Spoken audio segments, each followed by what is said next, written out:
warahmatullahi wabarakatuh. Saya Siti Alfira dengan rekan-rekan saya Aisyah Ajat, Irda Humairah Jamba, Rahmatul Hidayah, dan Sofika Munawarah Husna. Di sini kami akan menjelaskan hasil presentasi kami dengan judul Pengaturan Kondisi dan Penciptaan Iklim Belajar yang Menunjang pada mata kuliah Manajemen Kelas dengan dosen pembimbing Bapak Ramon Mohandas, SPD MPD. Yang pertama ada pengaturan kondisi ruang kelas. Pada pengaturan kondisi ruang kelas, diperlukan penataan ruang kelas agar terciptanya suasana belajar yang menggairahkan. Penyusunan dan pengaturan ruang belajar hendaknya memungkinkan anak duduk berkelompok dan memudahkan guru bergerak secara kuasa untuk membantu siswa dalam belajar. Dalam pengaturan penataan ruang kelas, perlu diperhatikan hal-hal berikut. Yang pertama ada ukuran dan bentuk kelas. Yang kedua, bentuk serta ukuran bangku dan meja siswa. Yang ketiga, ada jumlah siswa dalam kelas. Yang keempat, jumlah siswa dalam setiap kelompok. Yang kelima, jumlah kelompok dalam kelas. Dan yang keenam, ada komposisi siswa dalam kelompok, seperti siswa yang pandai dan siswa kurang pandai, pria dan wanita. Assalamualaikum warahmatullahi wabarakatuh. Saya Sofika Munawarah Husna ingin menjelaskan tentang pengaturan kondisi ruang kelas, ventilasi, dan tata cahaya. Kondisi-kondisi yang perlu diperhatikan di dalam ruangan kelas yaitu ada ventilasi yang sesuai dengan ruangan kelas. Maksud di sini adalah pengaturan ventilasi, gorden, dan cahaya dalam proses pembelajaran penting sekali, di mana ketika proses belajar mengajar ventilasi atau jendela lebih baik dibuka agar ruang kelas tidak gelap. Selanjutnya, sebaiknya tidak merokok. Maksud di sini adalah guru tidak boleh merokok untuk melindungi siswa dari bahaya asap rokok, sehingga siswa nyaman di dalam ruangan kelas.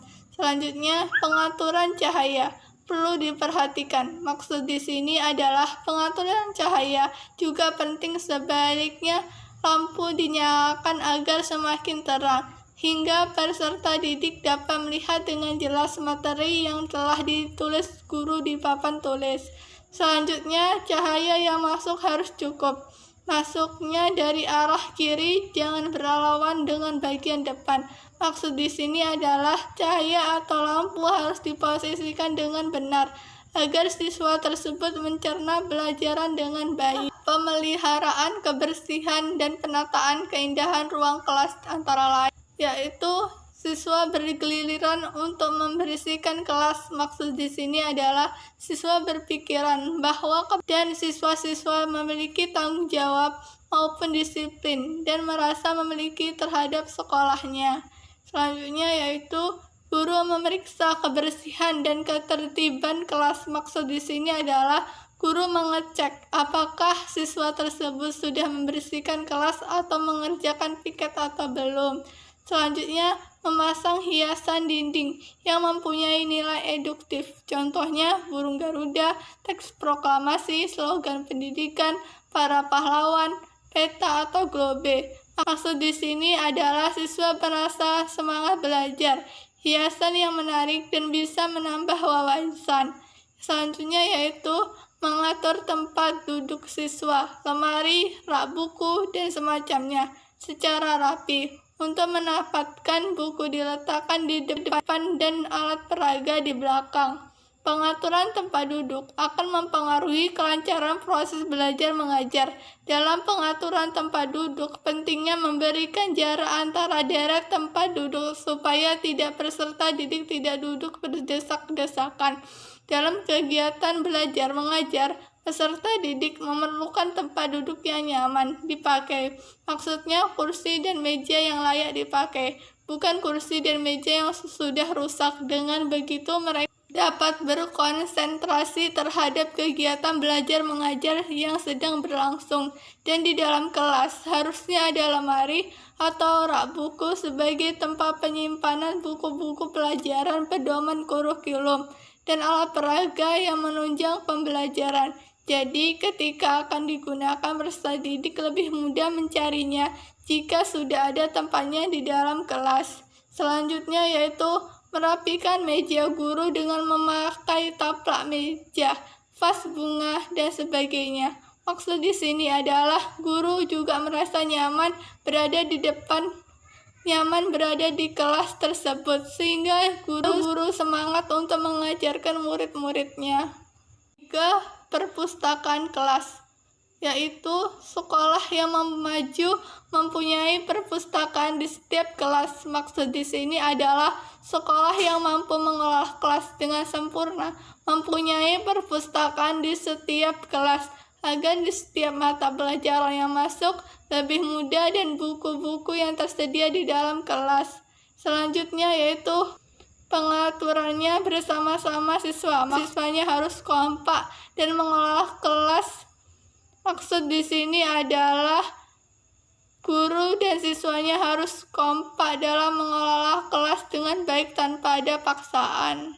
4. Media pembelajaran, yaitu media pembelajaran semestinya diletakkan di dalam kelas agar memudahkan dalam penggunanya. Maksud di sini adalah ketika media pembelajaran akan digunakan, peserta didik lebih mudah mencarinya jika sudah ada di tempatnya di dalam kelas. Yang kedua yaitu pengaturannya bersama-sama siswa. Maksud di sini adalah mengatur kelas dengan kompak semua siswa tersebut. Yang selanjutnya yaitu ukurannya disesuaikan. Maksud di sini adalah ukuran media pembelajaran harus lebih kecil dari ruangan kelas sehingga kelas tidak sempit. Selanjutnya yaitu warnanya harus kontras. Maksud di sini adalah warna media pembelajarannya harus berbeda dengan warna yang ada di kelas agar memudahkan untuk mengambilnya. Selanjutnya yaitu penempatannya memperhatikan estetika dan terjangkau oleh semua siswa. Maksud di sini adalah media pembelajarannya tersusun dengan rapih sehingga lebih nyaman dipandang. Selanjutnya yaitu ditempatkan di bagian depan sehingga dapat dilihat oleh semua siswa. Maksud di sini adalah media pembelajaran ditempatkan di depan kelas sehingga kelihatan semua siswa. Untuk terjaganya media pembelajaran tersebut supaya tidak rusak. Selanjutnya yaitu difungsikan sebagaimana mestinya. Maksud di sini adalah media pembelajaran harus difungsikan dengan baik. Pengaturan tempat duduk siswa. Pada prinsipnya, ketertarian tempat duduk yang memadai adalah tempat duduk yang bisa menunjang kegiatan belajar mengajar, yaitu aman dan nyaman. Untuk dipergunakan diantaranya aspek yang perlu diperhatikan mengenai tempat duduk diantaranya adalah sebagai berikut. 1. Segi keamanan. Guru atau murid yang menempati tempat duduk tersebut benar-benar merasa aman sehingga tidak perlu khawatir akan jatuh atau celaka. Maksud di sini adalah guru atau murid tempat duduk atau kursi yang tersedia harus bagus, tidak ada rusak satupun untuk mengoptimalkan pembelajaran yang efektif. Yang kedua, segi kenyamanan. Kenyamanan di sini bukan berarti tempat duduk itu harus empuk, melainkan tempat duduk tersebut cukup enak digunakan. Maksud di sini adalah kursi itu harus baik dalam kondisi kursinya itu tersebut. Bismillahirrahmanirrahim. Assalamualaikum warahmatullahi wabarakatuh. Saya Aisyah Jad. Di sini saya ingin melanjutkan penjelasan materi dari teman-teman saya. Baiklah, saya akan menjelaskan materi yang C, yaitu menata kelas yang nyaman dan menyenangkan.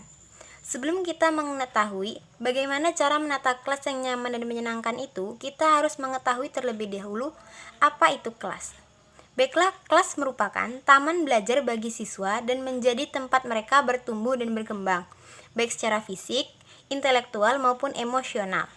Oleh karena itu, kelas harus dikelola sedemikian rupa sehingga benar-benar merupakan taman belajar yang menyenangkan. Jadi maksud di sini adalah kelas itu tempat belajar mengajar dan juga tempat di mana siswa dan guru dapat melakukan proses yang sesuai dengan keinginan mereka, yaitu sesuai dengan perkembangan mereka secara fisik, intelektual maupun emosional. Kelas itu harus dikelola dengan baik. Bagaimana cara membuat siswa nyaman di dalam kelas dan bagaimana cara membuat siswa agar tidak bosan di dalam kelas dan menyenangkan terus di dalam kelas. Selanjutnya, menurut Ahmad, dalam membuat kelas yang baik itu terdapat 4 syarat. Yang pertama, kelas itu harus rapi, bersih, sehat, dan tidak lembab. Yang kedua, cukup cahaya yang meneranginya. Yang ketiga, sirkulasi udara harus cukup. Dan yang terakhir, perabot dalam keadaan baik, cukup jumlahnya dan ditata dengan rapi. Dan jumlah siswa tidak lebih dari 40 orang.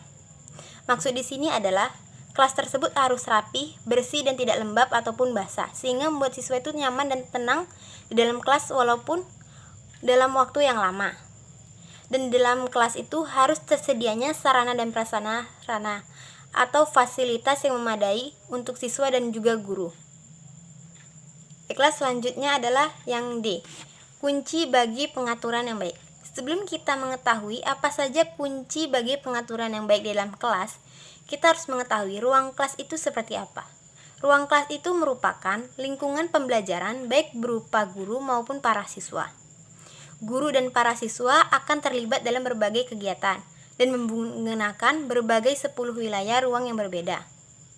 Guru akan memfasilitasi kegiatan-kegiatan ini jika guru mengatur ruang untuk memungkinkan pergerakan yang teratur, mempertahankan distraksi sesedikit mungkin, dan menggunakan ruang yang tersedia secara efisien. Jadi maksud ruang kelas itu merupakan tempat pembelajaran bagi seorang siswa dan guru dalam proses mengajar-mengajar, di mana siswa mendapatkan pemahaman dari seorang guru dan seorang guru memberikan pahaman atau ilmu kepada seorang siswa dan para siswa. Di mana dalam proses pengajar-mengajar itu, guru memberi fasilitas seperti adanya buku atau ruang kelas yang nyaman, adanya kursi dan meja yang membuat siswa-siswa itu merasa nyaman dalam terjadinya proses pembelajaran, sehingga membuat siswa itu tenang dan nyaman dalam kelas, sehingga tidak merasa bosan saat guru menjelaskan sebuah materi. Selanjutnya, ada 4 kunci sebagai panduan untuk memutuskan mengenai pengaturan ruangan di dalam kelas. Yang pertama adalah jadikan wilayah berlalu lintas tinggi bebas kemacetan. Maksudnya di sini adalah siswa bebas menyampaikan pendapatnya kepada guru, menyampaikan apa yang merasa siswa itu yang benar. Yang selanjutnya itu pastikan bahwa para siswa dapat dipantau dengan mudah oleh guru. Yang ketiga, jaga material pengajaran yang sering digunakan dan perlengkapan para siswa mudah diakses. Yang keempat, terakhir, pastikan bahwa para siswa dapat dengan mudah melihat presentasi dan tampilan seisi kelas.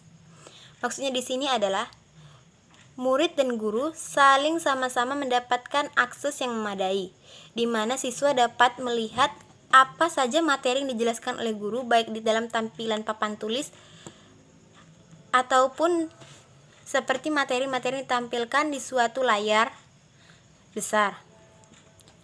Dan guru dapat memantaunya dalam keadaan di dalam kelas. Baiklah, itu saja yang dapat saya sampaikan. Selanjutnya akan dilanjutkan oleh teman-teman saya. Assalamualaikum warahmatullahi wabarakatuh. Perkenalkan, nama saya Irda Humaira.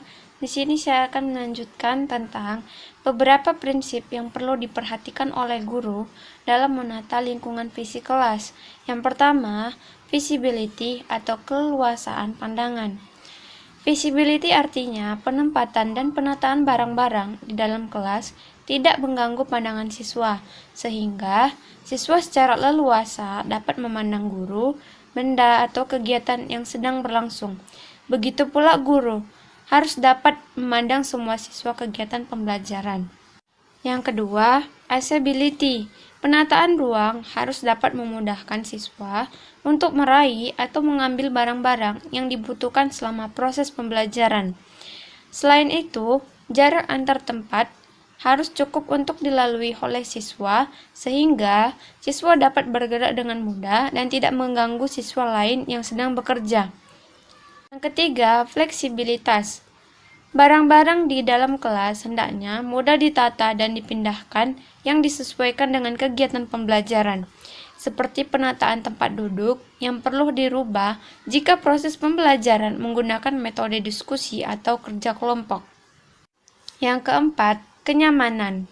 Kenyamanan di sini berkenaan dengan temperatur ruangan, cahaya, suara, dan kepadatan kelas.